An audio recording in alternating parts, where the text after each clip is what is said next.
പ്രിയപ്പെട്ട സുഹൃത്തുക്കളെ നമസ്കാരം.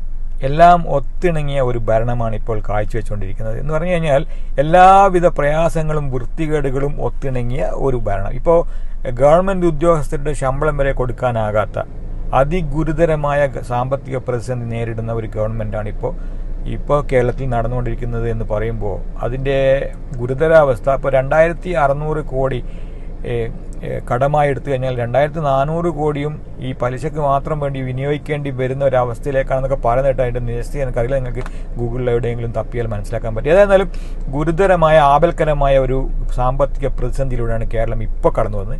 അതിന് പ്രധാന കാരണം ഗവൺമെൻറ്റിൻ്റെ കാഴ്ചപ്പാടില്ലാത്തതും അതുപോലെ തന്നെ പദ്ധതി ഇല്ലാത്തതും മാത്രമാണ്. കൃത്യമായ പദ്ധതിയും കാഴ്ചപ്പാടും ഇല്ലാതെ സാമ്പത്തികമായി അലങ്കോലപ്പെടുന്ന രീതിയിൽ എന്തൊക്കെയോ സ്വന്തക്കാർക്ക് വേണ്ടി ഒരുപാട് കാര്യങ്ങൾ ചെയ്യുന്നുണ്ട് എന്നല്ലാതെ ജനങ്ങൾക്ക് വേണ്ടിയോ ഈ സംസ്ഥാനത്തിന് വേണ്ടിയോ ഒന്നും ചെയ്യാത്തൊരവസ്ഥയിലാണ് കാര്യങ്ങളുടെ പോക്കെന്ന് നിങ്ങൾക്ക് എല്ലാവർക്കും അറിയാം. ഇതിനൊരു തടയിടൽ നിർബന്ധമാണ്. ജനങ്ങൾ മുഴുവനും ഈ ഗവൺമെൻറ്റിനെതിരായി തിരിഞ്ഞു കഴിഞ്ഞിട്ടുണ്ട്.